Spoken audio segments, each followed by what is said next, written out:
What birds know about incoming weather before humans do? Have you ever noticed birds suddenly disappear or become unusually active hours before the weather changes? For years, I assumed it was coincidence. But after spending more than 3 decades quietly watching birds in my own backyard, I realized they often respond to subtle changes long before most of us notice anything at all. Today, I'll share what I've learned about the quiet signals birds seem to recognize, what science can explain, and what careful observation has taught me over the years.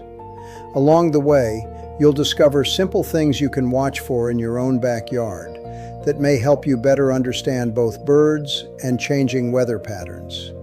If you enjoy learning through calm observation rather than guesswork, take a moment to like the video and subscribe. Before we continue, a quick note.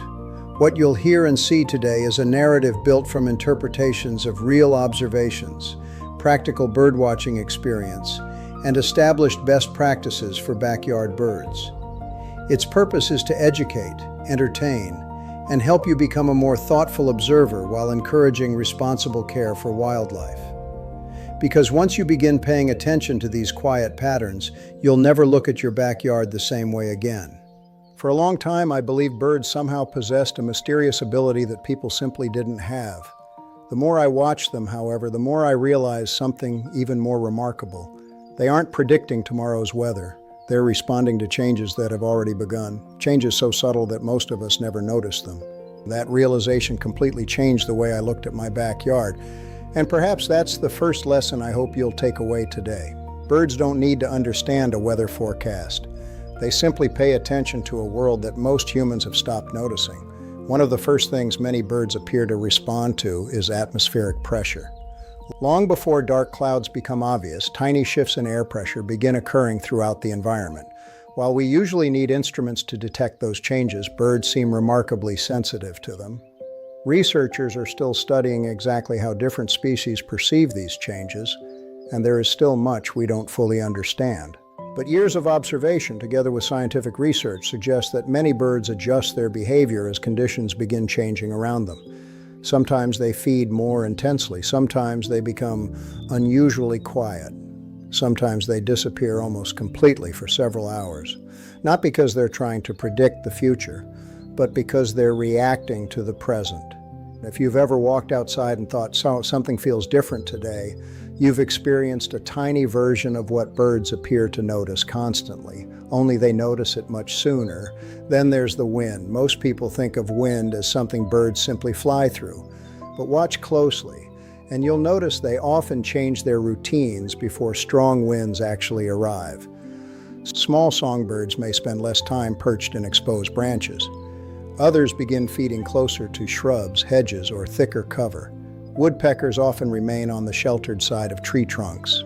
These aren't random decisions. Flying requires energy.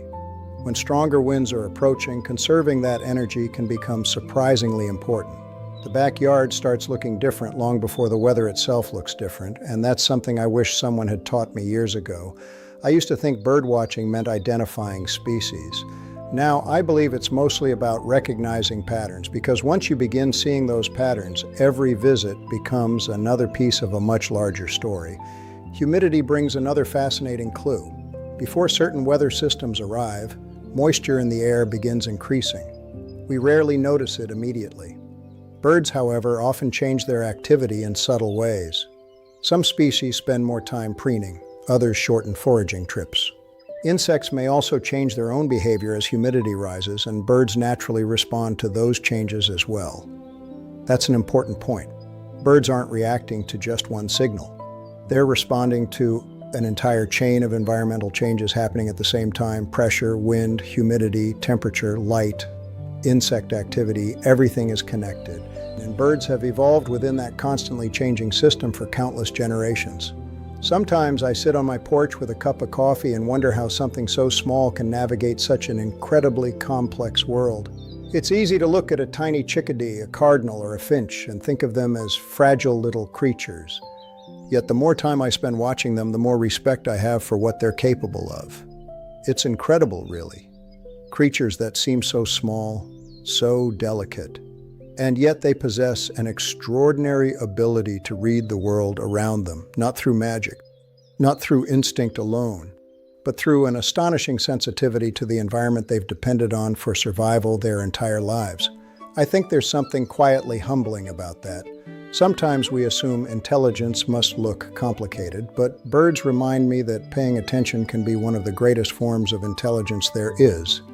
And perhaps that's why observing them has taught me just as much about slowing down as it has about birds themselves. The more carefully you watch, the more nature begins revealing patterns that were always there. Because once you begin seeing what birds are paying attention to, you'll realize they've been teaching us all along. The more years I spend watching birds, the more convinced I become that they are among nature's quietest teachers. Not because they perform extraordinary feats for us to admire, but because they remind us that life works best when everything is connected. The wind speaks, the trees respond, the insects adjust, the clouds gather, and somewhere in the middle of that living conversation, the birds simply listen. Perhaps that's why they so often seem one step ahead of us. They aren't trying to control nature, they're living in harmony with it. I sometimes wonder what would happen if more of us slowed down long enough to notice those same conversations taking place around us every single day. After all, this video was never really about predicting the weather, it was about learning to pay attention. When you begin watching birds with patience instead of expectation, every morning becomes a lesson. A cardinal choosing a sheltered branch, a chickadee making one last visit before the wind arrives, a blue jay calling from the treetops, a finch feeding quietly, a wren disappearing into dense cover, a woodpecker remaining on the protected side of an old tree. Each one is following rhythms that have existed long before weather apps, forecasts, or calendars. That fills me with admiration every single time. Creatures so small, so seemingly fragile, yet so deeply connected to the world around them. There is an incredible harmony between birds and nature with them. Every movement has a reason. Every pause belongs to a larger rhythm. Sometimes I think that quiet harmony is something we, as people, have drifted away from. The wonderful thing is that we can begin finding it again, not by becoming experts overnight, simply by observing, by sitting outside with a cup of coffee, by noticing one new behavior today that you overlooked yesterday, by allowing curiosity to replace hurry. If this video encouraged you to look at your backyard a little differently, then it has already accomplished exactly what I hoped. And if you're ready to go further, the Backyard Bird Trust Guide was created for that next step. Inside, I've gathered the observations, practical methods, and lessons that took me more than so you can build a backyard where birds feel safe enough to return again and again. You'll also find the observation journal, the 30-day Backyard Trust Challenge, common mistakes and simple fixes, and my favorite tested birding tools. If that sounds helpful, you'll find the guide through the link in the description. Before I go, I'd like to leave you with one final thought. The greatest gift birds have ever given me wasn't learning when the weather might change. It was learning that the natural world is always speaking to those willing to slow down and listen. Thank you for spending these moments with me. Until next time, keep watching, keep learning, and keep building a backyard that birds choose to trust. I'm Walter Hayes. Take care, and I'll see you in the next video.